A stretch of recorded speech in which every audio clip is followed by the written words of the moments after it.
Maria Gonzalez stood before her grandmother's Virgin Mary shrine, her wedding ring balanced on her trembling palm like a question mark made of gold.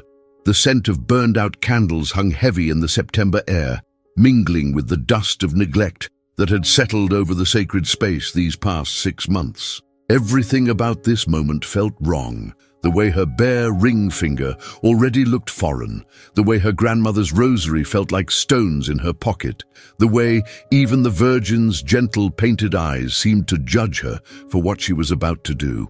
She had driven 3 hours through the night to reach this place, her childhood sanctuary, where Abuela Carmen had taught her to pray before she could properly tie her shoes.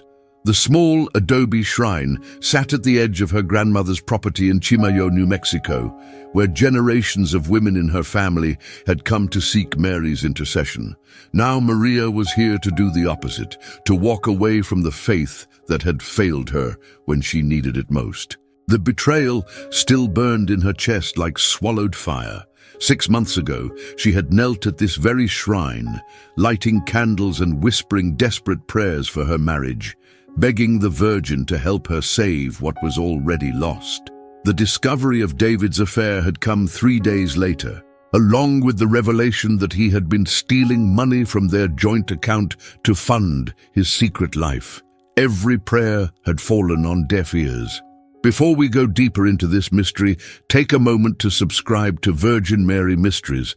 Stories like this are too powerful to experience alone. I want to know where you're watching from tonight. And if you have your own story of faith tested by betrayal, please share just one word that describes what you're feeling. Your words create a community of healing here. Maria's hand closed around the wedding ring, the metal cutting into her palm. She had worn it for 7 years, through joy and ordinary sorrows. But this final act would sever the last thread connecting her to the woman who once believed in divine protection. The shrine seemed smaller than she remembered, weathered by mountain storms and time, yet the Virgin's face remained serene and unchanging. The plan was simple. Leave the ring at Mary's feet, like an offering of abandoned faith, pack up her grandmother's belongings, and sell this property that held too many broken promises. She would start over in Phoenix, where no one knew her story, where sacred traditions couldn't mock her with their emptiness. The real estate agent was already scheduled to arrive on Monday. As Maria stepped closer to the shrine, her heel caught on an uneven flagstone, sending her lurching forward. She caught herself against the wall, her ring flying from her grasp and rolling across the ground until it settled against the base of the Virgin statue with a tiny metallic sound that seemed to echo far longer than physics would allow. The silence that followed felt alive, watchful, as if the mountain itself was holding its breath. Maria knelt to retrieve the ring, but as her fingers touched the cold metal, something made her freeze completely. Not a sound, not a movement, but a presence so undeniable that her next breath caught in her throat. What had just stopped her from walking away forever? The last time Maria had knelt before this shrine, she was 8 years old with scraped knees and a heart full of unshakable trust. Abuela Carmen had found her there after she'd fallen from her bicycle, tears mixing with the dirt on her cheeks as she whispered to the Virgin about the pain. Her grandmother had settled beside her on the worn wooden kneeler, her arthritic hands gentle as she guided Maria's small fingers along the smooth rosary beads. "Mija," Carmen had said, her voice soft as desert wind. "La Virgen Maria knows every tear you cry before it falls. She catches them all." The old woman had lit a white candle that day, the flame steady and bright in the mountain air, and taught Maria the prayer that would become her lifeline through childhood fears and teenage heartbreak. "Holy Mother, wrap me in your mantle of protection." Those words had carried Maria through college, through nursing school, through the terrifying joy of falling in love with David Martinez during her residency at Presbyterian Hospital. When David proposed on New Year's Eve 2016, Maria's first thought had been to bring him here, to this sacred place, where her grandmother had prepared her to recognize real love when it arrived.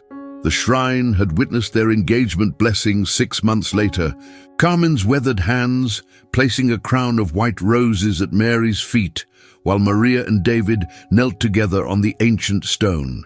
David had surprised her that day by learning the Spanish prayers from Carmen, his voice uncertain but sincere as he asked for the Virgin's protection over their future family. The memory still made Maria's chest ache. How radiant he had looked in the golden afternoon light, how perfectly his hand had fit in hers. Their wedding took place in Albuquerque's cathedral, but the real beginning had happened here, in this quiet shrine where Maria's great-great-grandmother had prayed for safe passage from Mexico, where her great-grandmother had begged for her children's health during the influenza pandemic, where 4 generations of women had brought their deepest fears and highest hopes to lay at Mary's feet. For 7 years, Maria had returned monthly, lighting candles for her patients who wouldn't recover, for David's job stresses, for the babies who never came despite years of trying.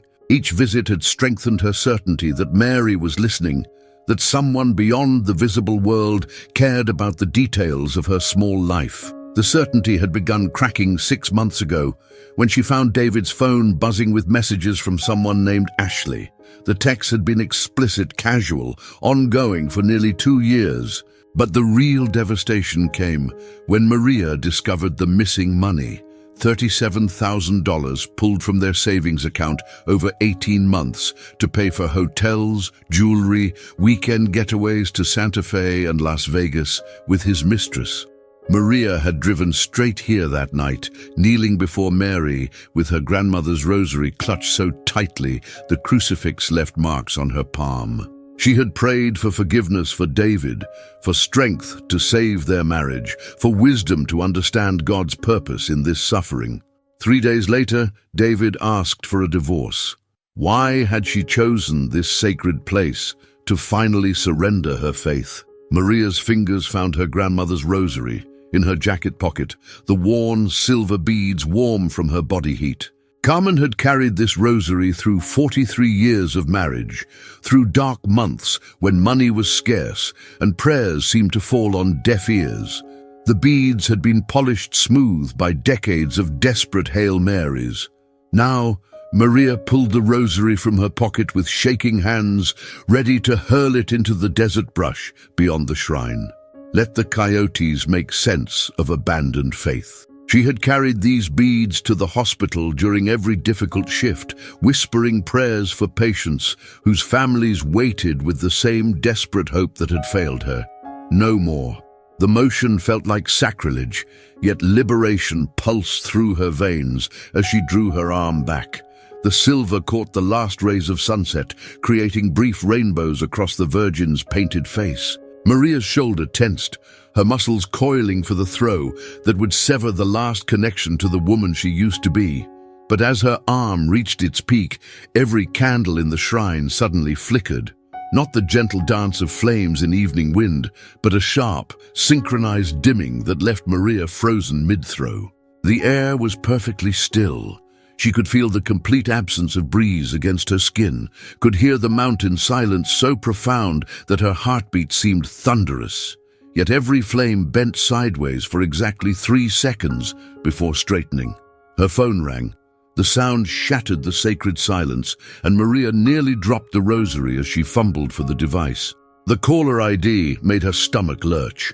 St. Joseph Hospital Emergency Department. She had given them this number months ago as her emergency contact.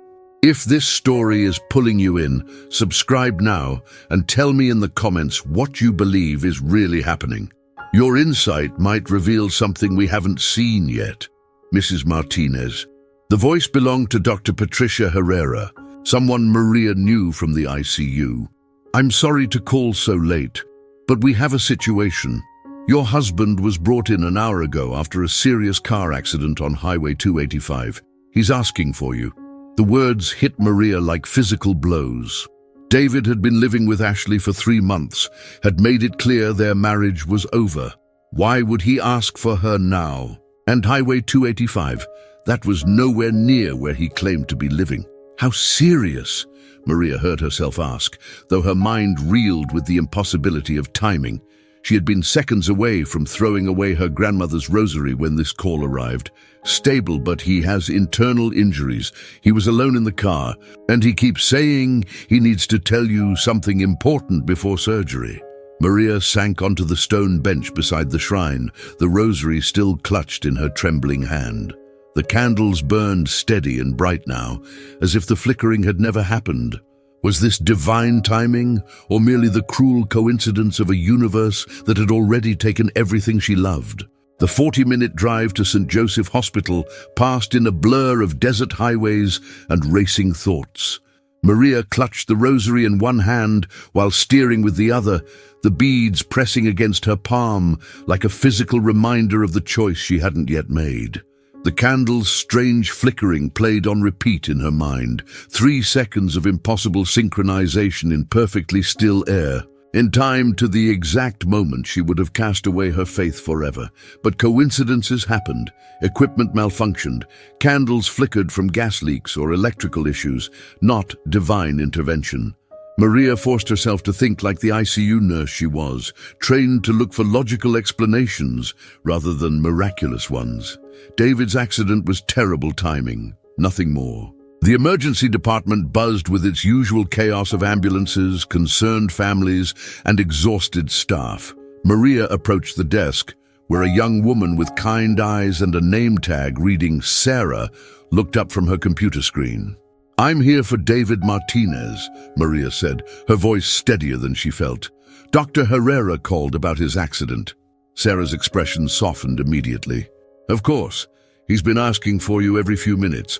Room 314, but let me get Dr. Herrera first." She paused, studying Maria's face. "Are you okay? You look like you've been through something difficult tonight." The simple kindness in the stranger's voice nearly broke Maria's composure. "It's been a hard few months. My husband and we're separated." Sarah nodded with the understanding of someone who had seen family drama play out in hospital corridors countless times. She leaned forward slightly, her voice dropping to a gentle whisper. "You know, my grandmother used to say something when families were struggling. She'd tell me that La Virgen Maria knows every tear you cry before it falls, and she catches them all." The words hit Maria like lightning. Those were Carmen's exact words from 27 years ago, spoken to an 8-year-old with scraped knees in front of the shrine. Not similar words, not a paraphrase, but the precise phrasing in the same gentle cadence her grandmother had used. The Spanish mixed with English in identical patterns, even the emphasis on all at the end. Maria's hands began to shake. "What did you say?" "Oh, it's probably silly," Sarah said, suddenly self-conscious. "My grandmother was very religious. She always said the Virgin Mary collected our tears like precious jewels. You looked like someone who needed to hear that tonight." The hospital's fluorescent lights seemed to pulse around Maria as the impossible coincidence settled into her bones. Carmen had died 2 years ago, taking that specific prayer with her. Maria had never shared those exact words with anyone, had never even repeated them aloud since childhood, yet here was a stranger, speaking her grandmother's voice in the place where her husband lay broken and asking for forgiveness. "Your grandmother," Maria whispered. "Where was she from?" Sarah smiled. "She never told me, just said she learned it from the Virgin herself during a very dark time." Could Maria really ignore what felt like Mary's direct intervention, reaching through this young woman's voice? Dr. Herrera met Maria outside David's room, with the careful expression of someone delivering news that would change everything. "He's stable, but there's something you need to know before you go in. The accident happened at 11:47 p.m. on Highway 285, about 15 miles south of Española. He was driving away from Santa Fe, not toward it." Maria's mind raced through the implications. Ashley lived in Santa Fe. If David had been leaving the city at nearly midnight on a Wednesday, something had gone wrong with his perfect new life. Was anyone else supposed to be with him? He was alone. But Maria, Dr. Herrera hesitated, glancing at the closed door. "He keeps saying the strangest thing. He claims he was driving to Chimayo to find you, that something told him you were in danger and needed him. He's been asking everyone if you're okay, if something happened to you tonight." The words sent ice through Maria's veins. At 11:47 p.m., she had been standing at the shrine with her grandmother's rosary raised to throw, seconds away from abandoning her faith forever. No one knew where she was. She had told no one about her plans to sell the property or her midnight pilgrimage to say goodbye to the Virgin. Yet somehow, David had been driving toward her. "That's impossible," she whispered. "We haven't spoken in 2 months. There's more. The paramedic said his car went off the road because he swerved to avoid construction barriers that blocked the highway. But when the state police arrived, there were no barriers anywhere on that stretch. No construction scheduled, no equipment, no signs. Just David's car in the ditch and his insistence that orange barriers had appeared out of nowhere, forcing him to choose between hitting them or the guardrail." Maria's legs felt weak. She sank into a plastic chair beside the nurse's station.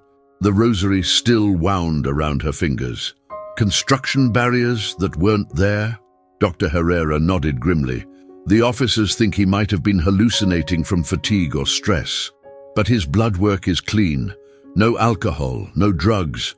Nothing that would explain seeing things that weren't there. And here's what's really strange. If he hadn't swerved when he did, he would have hit a patch of black ice around the next curve. The accident probably saved his life." The pattern was becoming undeniable. First the candles, then the phone call, then Sarah's impossible words, and now barriers that guided David away from certain death toward the exact moment when Maria needed to hear what he had to say. Each intervention had prevented something irreversible: her abandonment of faith, his death on dangerous ice, the permanent severing of whatever connection still existed between them. "Can I see him now?" Maria asked, though her heart pounded with the knowledge that she was walking toward either the final proof of divine protection or the cruelest coincidence of all. "He's been waiting for you," Dr. Herrera said softly. "Room 314, but be prepared. He's pretty emotional about whatever he needs to tell you." As Maria approached the door, she wondered what force had been guiding both their paths toward this moment of reckoning. David looked smaller than Maria remembered. His usually confident frame diminished by hospital blankets and the weight of whatever truth had driven him through the night to find her. His eyes, red-rimmed with exhaustion and pain, found hers the moment she entered room 314. "Maria," he whispered, his voice breaking on her name. "Thank God you're okay. I was so afraid something had happened to you." She approached his bedside cautiously, the rosary still wrapped around her fingers like armor against fresh betrayal. "David, I don't understand. Why were you driving to Chimayo? How did you even know I was there?" He struggled to sit up, wincing as the movement pulled at his injured ribs. "I can't explain it. I was at Ashley's apartment, and suddenly I felt this overwhelming panic that you were in danger. It wasn't a thought, Maria, it was knowing. The way you know your heart is beating. Something was telling me to get in the car and drive to your grandmother's shrine." "But you hate that place," Maria said quietly. "You always said it was just superstition." Tears began sliding down David's cheeks. I know I said terrible things about your faith, about your family traditions. But tonight, sitting in that apartment that never felt like home, I kept hearing your grandmother's voice, telling me you needed protection. I haven't thought about Carmen in years, but I could hear her as clearly as I'm hearing you now. A soft knock interrupted them. Maria turned to see a figure in the doorway that made her heart stop. Her mother, Eleanor, holding a small wooden box and wearing the worried expression that had defined Maria's childhood. They hadn't spoken in 8 months, not since Maria had called to tell her about the divorce, and Elena had responded with disappointed silence. "Mija," Elena said softly, stepping into the room. "Sarah at the front desk called me. She said you were here, that David had been in an accident." Her eyes moved between them, taking in the tension and pain that filled the small space. "I was already driving up from Albuquerque. I found these tonight." She held up the wooden box, Carmen's prayer box that had gone missing after the funeral. It was in the back of her closet. Behind some old photo albums, there are letters inside, Maria. Letters she wrote to the Virgin Mary during the worst time in our family's history, when your father left us. Maria's breath caught. Elena had never spoken about those dark months when Maria was 12. When her father simply didn't come home one day and Eleanor worked 3 jobs to keep food on the table. Carmen had moved in with them during that time, her quiet strength holding their shattered family together. "What do the letters say?" Maria asked. Elena opened the box with trembling hands, pulling out yellowed pages covered in Carmen's careful Spanish script. She was praying for a miracle to heal our family. But more than that, she was asking the Virgin to watch over all her granddaughters' marriages, to protect them from the kind of abandonment that broke mine. She made a promise, Maria. She promised to carry the pain for all of us. The room fell silent except for the steady beep of David's monitor and the weight of revelation settling over them. How would this hidden miracle transform everything Maria thought she knew about divine protection and her grandmother's sacrifice? Elena read from Carmen's letter in a voice barely above a whisper, the Spanish words flowing like water over stones. "Virgencita, I offer my own heart's breaking so that my granddaughters will never know the abandonment that destroys a woman's faith. Let me carry this cross for all of them, so they can believe in love that lasts." The letter was dated 3 days before Maria's father returned home with flowers and tears, begging Elena's forgiveness for the affair that had nearly destroyed their family. Carmen had never told anyone about her prayers, about the bargain she had made with heaven to protect future generations from the same suffering. "There are more," Eleanor continued, her hands shaking as she pulled out additional pages. "Letters for your cousins Sophia and Isabel. Prayers for their children not yet born." She spent 40 years asking the Virgin to let her absorb the family's pain so the rest of us could experience grace. Maria felt the rosary burning against her palm. All those midnight drives to the shrine when her marriage was falling apart, all those desperate prayers that seemed to go unanswered. Carmen had already paid the price for the miracle Maria had been too angry to recognize. David reached toward her with his uninjured hand. "Maria, I need to tell you the truth about why I left. Ashley meant nothing. She was just an escape from the guilt I couldn't face. I've been stealing from our account for 2 years, but not for her. My brother Miguel needed surgery he couldn't afford, and I was too proud to ask you for help. When Ashley found out, she threatened to tell you unless I left with her." The revelation hit Maria like a physical blow. Miguel, David's younger brother who struggled with diabetes complications, who had always been too proud to accept family help. David had chosen betrayal over vulnerability, had destroyed their marriage rather than admit he needed her support for the person who mattered most to him. "Miguel could have died," David whispered. "I thought losing our marriage was better than losing him. But tonight, driving toward the shrine, I realized I was wrong about everything. You would have helped him. You would have found a way." Maria stood at the fulcrum of choice, her grandmother's rosary the only witness to what would determine the rest of their lives.